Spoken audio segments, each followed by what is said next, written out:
দৈনিক বাংলাদেশ প্রতিদিন পত্রিকা বিভিন্ন অনলাইন পোর্টালে সংসদের কেনাকাটায় হরিলুট কোট আনকোট শিরোনামে সংবাদ প্রকাশের পরিপ্রেক্ষিতে গঠিত তদন্ত কমিটির যে প্রতিবেদন সেটাই আপনাদের কাছে আমরা শেয়ার করব। এই কমিটিতে আছেন স্পিকার মহোদয়। যখনই শুনেছেন আপনার সাংবাদিকরা আমাদের গণতন্ত্রের জন্য একটা বিরাট স্তম্ভ। মাননীয় স্পিকার, মাননীয় সংসদ নেতা, বিরোধী দলীয় নেতা, চিফ হুইপ, কারণ আমরা প্রথম বহু আন্দোলন সংগ্রামের পরে রক্তক্ষয়ী জুলাই অভ্যুত্থানের পরে এই পার্লামেন্টে এসেছি। সাথে সাথে আমরা এটাকে নোটিশ করে ওনারা একটা কমিটি করেছেন, সরকারি দল বিরোধী দল থেকে। আমি প্রথম ওনাদের নাম বলি। এখানে ছিলেন আমির বিএম আশরাফুদ্দিন নিজাম, আমি জাতীয় সংসদের হুইপ, এই কমিটির আহ্বায়ক। আমার সাথে আছেন মাননীয় সংসদ সদস্য জনাব মোহাম্মদ আবুল হাসনাত। আমার সাথে আছেন জনাব মোহাম্মদ হুম্মাম কাদের চৌধুরী, জনাব লুৎফুল্লাহিল মাজিদ, তিনি এখন দেশের বাইরে আছেন, কাল রাত্রে গিয়েছেন সাইন করে। এখানে আছেন আমাদের বড় ভাই, ঢাকা 12 থেকে নির্বাচিত মাননীয় সংসদ সদস্য জনাব মোহাম্মদ সাইফুল আলম। এই ছিল আমাদের তদন্ত কমিটির স্ট্রাকচার।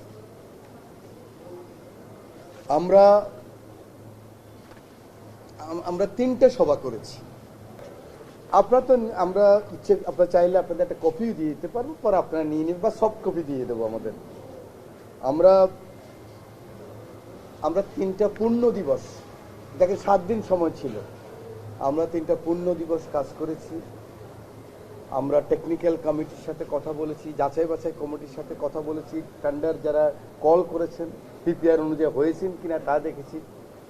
আমরা বিদেশিদের সাথে কথা বলেছি, নিক্ষণের সাথে কথা বলার যোগাযোগ করার চেষ্টা করেছি। ওইখানে আমার সাথে আছেন আমাদের যিনি সচিবের দায়িত্ব পালন করেছেন, আমাদের সেক্রেটারি, জাতীয় সংসদের জয়েন্ট সেক্রেটারি। আমাদের সদস্যরা অনেক সময় দিয়েছেন, ঘন্টার পর ঘন্টা সময় দিয়েছেন। আমরা কনফিডেন্সিয়ালি করতে চেয়েছি। আমরা একদম এই যে ফটোকপি টাইপ করতেও আমরা অন্য কারো সাহায্য নিইনি। আমাদের সচিব এবং আমরাই শুধু এই কাজ করেছি। আমরা লক এন্ড কি রেখেছি। আমরা চেষ্টা করেছি যত ছোট ঘটনাই হোক। আপনারা জানেন এটার মোট পরিমাণ হলো, মোট টাকা হলো 59 লাখ। ব্যাট ট্যাক্স কাটার পরে ছিল 42 লাখ সামথিং। এর সব আমি একদম আপনাদেরকে, আমি তো মুখস্থ হয়ে গেছে, ওইভাবেই বলতেছি, হয়তো একটু এদিক সেদিক হবে, আপনার কাগজে দেখে নেবেন। আমরা পাবলিক প্রকিউরমেন্ট বিধিমালা 2025-এ নির্ধারিত পদ্ধতি, ধাপ, সময়সীমা একদম প্রতিপালন করেই উক্ত কার্যক্রম জরুরি ভিত্তিতে আমরা সম্পাদন করি এবং তদনুযায়ী গত 14 অক্টোবর 2025 তারিখে পাবলিক প্রকিউরমেন্ট বিধিমালা 2025-এর 9-এর তফসিল 2-এর 9-এর 1 বিধি অনুযায়ী পরিচালক সিস্টেম ম্যানেজমেন্টকে আহ্বায়ক করে 4 সদস্য বিশিষ্ট কারিগরি বিনির্দেশ পাককলন কমিটি তখন গঠিত হয়।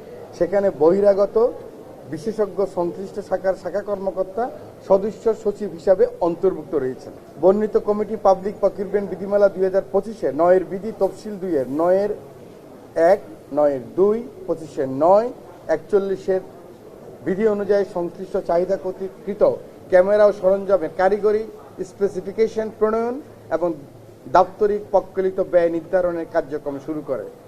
স্পেসিফিকেশন ও পাককলনের প্রস্তুতের সময় এই কমিটি গণসংযোগ অধিশাখা কর্তৃক 9 অক্টোবর 2024 তারিখে দাখিলকৃত অধিযাচনে উল্লিখিত হারানো ক্ষতিগ্রস্ত ডিজিটাল ক্যামেরা, যেটা আপনারা জানেন 5ই আগস্টের পরে আমাদের জুলাই যে বিপ্লব, এটা এখানে আন্দোলনে যারা শরিক ছিল, যারা সহযোগিতা করেছে, ঢুকে পড়েছে, কারণ এখানে তখনকার অনেক সদস্য লুকিয়ে ছিলেন, সেই কারণে সব ভেঙে ফেলেছে। ধারাবাহিকতা কমিটি 5/1/26 তখন কিন্তু এই কিছুই তৈরি হয় না। আমাদের আমরা কোনো ইলেকশন হয় না কখনো 5/1/2026 মানে এই সংসদের সাথে এই এমপি স্পিকার সংসদ নেতা বিরোধী নেতা আমরা কেউ সম্পৃক্ত ছিলাম না। পিপিআর এর 25-9 বিধি অনুযায়ী পরিবহন ব্যয়, ওভারহেড, মুনাফা, ঝুঁকি, ভৌগোলিক অবস্থান, জটিলতা, অনগ্রসরতা, দূরত্ব, মূল্য সংযোজন কর, কাস্টম শুল্ক, অগ্রিম আয়কর সহ আনুষঙ্গিক অন্যান্য প্রযোজ্য বিষয়সমূহ বিবেচনাপূর্বক দাপ্তরিক প্রাক্কলিত ব্যয় অফিসিয়াল কস্ট স্টেমি চূড়ান্তভাবে নির্ধারণ করে পিপিআর অনুযায়ী। অতঃপর পিপিআর 2025-এর 25-10 বিধি অনুযায়ী কমিটির সকল সদস্যের স্বাক্ষরযুক্ত দাপ্তরিক প্রাক্কলিত ব্যয় সিলগালা করে দরপত্র উন্মুক্তকরণ টেন্ডার ওপেন করবে যে কমিটি, সেই কমিটির কাছে তারা দাখিল করে। এখানে অনেক লম্বালম্বি কথা আছে। আমাদের ফাইন্ডিংসটা আমি মনে হয় যদি পড়ে দেই সংবাদপত্রে, একটু এই জিনিসটা আপনাদের জানা দরকার যে এই 46,76,000 টাকা এটা প্রস্তাব করা হয়েছে। ঠিকাদারের মুনাফা 10%, ওভারহেড চার্জ 3.5% নির্ধারণ করে প্রাক্কলিত মূল্যের উপর 15% ব্যাট ট্যাক্স সর্বমোট ছিল 62,02,441। এটা অ্যাকুরেট ফিগার, কিন্তু সেখান থেকে কমে হয়েছে 46 লাখ। সংবাদপত্রে প্রকাশিত প্রতিবেদন পর্যালোচনায় দেখা যায় সংসদের উক্ত ক্রয়ে উল্লিখিত হরিলুট প্রকৃতপক্ষে সংগঠিত হয়নি। 5ই আগস্ট 2024 তারিখের পূর্বে গণসংযোগ অধিশাখার ক্যামেরাম্যানগণ যে ব্র্যান্ড ও মডেলের ক্যামেরা ব্যবহার করতেন, সেই ক্যামেরা বডি ও লেন্স সহ অন্যান্য দ্রব্যাদি ইতিমধ্যে যে মূল্যে ক্রয় করা হয়েছিল, উক্ত ক্রয় মূল্য অনুযায়ী চাহিদা নিরূপণ করে সংসদ সচিবালয়ের গণসংযোগ অধিশাখা অধিযাচন দাখিল করে। উক্ত অধিযাচনে উল্লিখিত হারানো কোট ও ক্ষতিগ্রস্ত ডিজিটাল ক্যামেরা সংশ্লিষ্ট অ্যাক্সেসরিজের তালিকা ও সম্ভাব্য দাম আনকোট এর চাইতে কম মূল্য দাপ্তরিক প্রক্কলন করা হয়েছে। কোনো আইটেমের মূল্য অতিরিক্ত নির্ধারণ করা হয়নি। রিপোর্টার কর্তৃক দাবিকৃত সংসদ সচিবালয়ে কর্মরত সোর্সের বক্তব্য অনুযায়ী আনুমানিক 10 লাখ টাকায় বর্ণিত সকল আইটেম ক্রয় করার দাবি সঠিক নয়, কারণ হারিয়ে যাওয়া ক্ষতিগ্রস্ত 12টি আইটেমের মূল্য তালিকা অনুযায়ী হারিয়ে যাওয়া একটি ক্যামেরার মূল্যে উল্লেখ করা হয়েছে আনুমানিক 11 লক্ষ টাকা।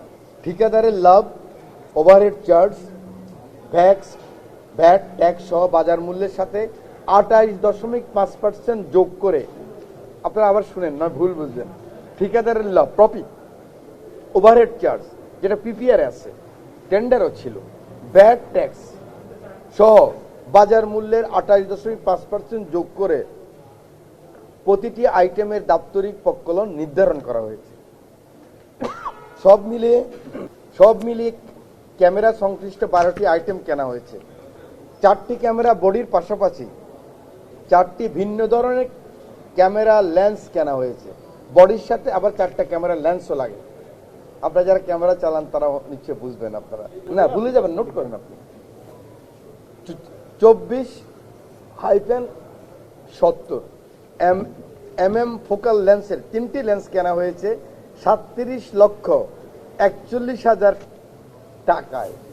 প্রতিটির দাম নেওয়া হয়েছে 1,24,700 টাকা। জিনিসটা বোঝেন, বলছে যে আমরা কিনেছে, মানে সংসদ কিনেছে 3টি লেন্স কেনা হয়েছে, তার দাম হচ্ছে 37,41,000 টাকায়।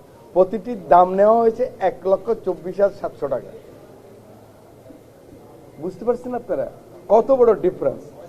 সংশ্লিষ্ট জানান এসবের বাজার মূল্য সর্বোচ্চ 78,000 টাকা, পত্রিকায় বলছে। মর্মে সাংবাদিক বন্ধু প্রতিবেদন উল্লেখ করেছেন বাংলাদেশ প্রতিদিনের যিনি সাংবাদিক ছিলেন। তদন্ত কমিটি নথি সংশ্লিষ্ট দলিল পুঙ্খানুপুঙ্খ রূপে পর্যালোচনা এবং ওনার সাথে আলোচনা করে উদ্ঘাটন করেন যে প্রকৃত 24-70 mm ফোকাল লেন্সের প্রতিটি লেন্সের ইউনিট প্রাইস 1,24,000 টাকা হিসাবে 3টি লেন্সের মূল্য 3,74,100 টাকা। আমি বুঝাতে পারছি? ওনারা বলছে 37 লাখ টাকা প্রতিবেদন রিপোর্টে, 37 লক্ষ টাকা। আর 3টার দাম আমরা এখানে পেলাম, যেটা কিনেছে সেটা হলো 1,24,000 টাকা করে 3,74,100। ক্লিয়ার আপনারা। প্রতিবেদনে উল্লিখিত 37,74,100 টাকা নয়। প্রতিবেদন প্রণয়নকারী রিপোর্টারের সাক্ষাৎ গ্রহণের ওনার সাক্ষাৎকার নিয়েছি আমরা। এ বিষয়ে জানতে চাওয়া হলে তিনি বিষয়টি অর্থাৎ 3,74,100 টাকার স্থলে, এটা কার ফোন বাজে, 3,74,100 টাকার স্থলে 37,74,100 টাকা মুদ্রণজনিত ভুল হয়েছে। সাংবাদিক বন্ধুরা, জি, মুদ্রণজনিত ভুল হয়েছে, টাইপিক মিস্টেক হয়েছে। তিনি কমিটিকে বলেন যে বিষয়টি তিনি দাপ্তরিকভাবে যাচাই বাছাই করে দেখবেন এবং সত্যতা পেলে তিনি ভুল স্বীকার করে রিপোর্টের সংশোধনী প্রকাশ করবেন। তিনি ভুল স্বীকার করে সংশোধনী প্রকাশ করেছেন। তদন্ত কমিটি এই মর্মে নিশ্চিত হয়েছে যে উক্ত কেনাকাটায় কোনোরূপ আর্থিক অনিয়ম হয়নি, পদ্ধতিগত বিচ্যুতি হয়েছে, পদ্ধতিগত কিছু বিচ্যুতি হয়েছে। তদন্ত কার্যক্রম শেষে কমিটি নিশ্চিত হয়েছে সরবরাহকারী প্রতিষ্ঠানের অনুকূলে অদ্যাবধি কোনরূপ বিল পরিশোধ করা এখনো হয়নি, 1 টাকাও বিল পরিশোধ করা হয়নি। এই পরিপ্রেক্ষিতে হরিলুট শব্দটি অতিরঞ্জিত উদ্দেশ্যমূলকভাবে ব্যবহার করা হয়েছে মর্মে এই কমিটির কাছে প্রতীয়মান হয়েছে। প্রিয় সাংবাদিক বন্ধুরা, আমরা সংসদে আসলাম এই জুলাই বিপ্লবের পরে। আমাদের অনেক আকাঙ্ক্ষা একদম ট্রান্সপারেন্ট থাকার। আমরা আপনাদের মাধ্যমে সারা জাতিকে জানাতে চাই, আমরা যারা এখানে কাজ করব জাতীয় সংসদ সদস্য হিসেবে একদম লিডার অফ দ্য হাউস থেকে অপোজিশন লিডার পর্যন্ত আমরা অলওয়েজ ট্রান্সপারেন্ট থাকব। আপনাদের মাধ্যমে সারা জাতিকে জানিয়ে দিতে চাই, যখনই আমাদের সম্বন্ধে আপনারা জানতে পারবেন প্রথম আমাদের কাছে একটা হিয়ারিং নেবেন, অন্তত কে কোনখান থেকে কি বলল। আজকে দেখেন আমরা একটা মামলা করতে পারি না ভাই, আমরা করতে চাই না, কারণ একটা রেওয়াজ হয়ে গিয়েছিল একদিকে চুরি করা আর একদিকে চোর ধরার চেষ্টা, একটা রেওয়াজ হয়ে গিয়েছিল লেসপেন্সারগিরি করা, একটা রেওয়াজ হয়ে গিয়েছিল সাবেক প্রধানমন্ত্রী ডাকলে সাংবাদিকদের মধ্যে প্রতিযোগিতা, কে কত সুন্দর করে, আমি সেই শব্দ নাই বললাম, ওনা ইমপ্রেস করা। আমরা সেখান থেকে ফিরে আসতে চাই, আপনারাও সেখান থেকে ফিরে আসবেন। আমরাও জাতির কাছে যে কমিটমেন্ট করছি, আমরা তো এই সংসদে আসার কথা ছিল না, আমরা তো 5ই জানুয়ারি 2014 রানিং এমপি ছিলাম। আমরা কিভাবে বের হয়ে গেছি আমরা জানি না, অনেক রক্তের বিনিময়ে আমরা এখানে ফেরত এসেছি। আপনারা আমাদেরকে সহযোগিতা করুন, আমরা আপনাদের পাশে থাকবো। আল্লাহ হাফেজ। সেটাও শুনেন, বিচ্ছিদ্রে কোথায়, ভালো প্রশ্ন করছেন। ওখানে টেন্ডারে, বলো তুমি, বলো, এটা হাসনাত বলো, তুমি বলো। এবার দেখছেন সরকারি দল বিরোধী দল কে কাকে কিভাবে সম্মান করে একজন আরেকজনকে। না, এটা উত্তর দেয়। এই ক্যামেরাটার মধ্যে লেখা, টেন্ডারে লেখা ছিল, যিনি বলেছেন, যিনি টেন্ডার বিড করেছেন তিনি লিখেছেন, উনি বলে যিনি টেন্ডার বিড করেছেন প্রকিউরমেন্টটা হবে মেড ইন জাপান।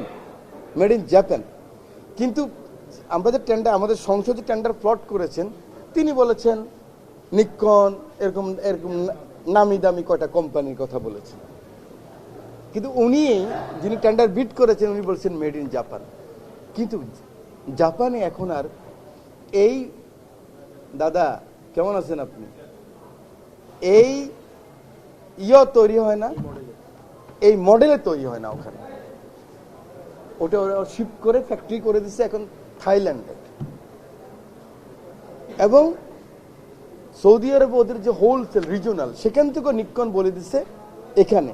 কিন্তু টেন্ডারের উচিত ছিল, যিনি টেন্ডার বিড করেছেন উচিত ছিল যে আমি আগে জানতাম না, এইটা এখন ব্যাংকক থেকে দিচ্ছি, একটা চিঠি লিখে আবার ওদের থেকে এটা যারা টেন্ডার ফ্লট করছে তাদের থেকে একটা অনুমতি নিলে এই পদ্ধতিগত ত্রুটিটা আর থাকতো। এই জিনিস যেই কোম্পানি বিড করেছেন ওনারা জানেন যে নিকন কোম্পানিটা রেজিস্টার্ড ইন জাপান, সেই কারণেই তারা বলেছে যে আমরা জাপান থেকে এনে দিচ্ছি। হাউএভার যেখানে ওনারা প্রডিউস করে ওই ফ্যাক্টরিটা এখন শিফট হয়ে থাইল্যান্ডে চলে গেছে। তো সেই কারণে ক্যামেরার বডির মধ্যে স্পেসিফিকলি লেখা আছে মেড ইন থাইল্যান্ড। তো এই জিনিসটা নিয়ে আমরা বলতে চাচ্ছিলাম যে একটু হয়তো গোলমিল থাকতে পারে, বাট এই জিনিসটাকেও আমরা ক্ল্যারিফাই যেটা করেছি। সে পদ্ধতিগত ভুল, একটা পেপার চিঠি লিখে দিলে হচ্ছে না। না, হুইপ হিসেবে এই মুহূর্তে ব্রিফিং দেয়। আমরা যদি আপনারা সংসদ অধিবেশন পরে জিজ্ঞাসা করেন আমি পারবো, কোনো ইন্ডিভিজুয়াল কোনো পত্রিকা যদি আমাকে ইন্টারভিউ নেন তাও করতে পারবো, কিন্তু এখন চলমান সংসদ এটা কিন্তু রেওয়াজ না। শর্ট টাইম এই বিষয়ে সার্বিকভাবে কমেন্ট করার। আর রাজনৈতিক পলিসির জায়গা থেকে মতপার্থক্যগুলো আছে, এখনো পর্যন্ত আছে। আমরা থাকবে, এটাই আমাদের স্বাভাবিক যেই জুলাই সনদের অর্ডার বাস্তবায়নের কথা যে বিষয়টি বলেছি, এখনো পর্যন্ত তো আমরা নীতিগত কোনো সিদ্ধান্ত আমরা পৌঁছাইতে পারি নাই। ইনস্টিটিউশনাল ফ্রিডমের যে বিষয়টি ছিল এখনো পর্যন্ত অমীমাংসিত আছে। তো আমার মনে হয় না যে এখনই সময় এই বিষয়ে মন্তব্য করার। আমরা দেখি আজকে এই সংসদ শেষ হোক, তারপরে প্রত্যেক দলেরই দলীয় জায়গা থেকে তার সামগ্রিক মূল্যায়নটা আজকে অধিবেশন শেষেই করবেন বলে আমার। সে তো সংসদ নেতা, বিরোধী দল নেতা না, তাকে বিপদে ফেলেন কিনা। Thank you very much. হ্যাঁ।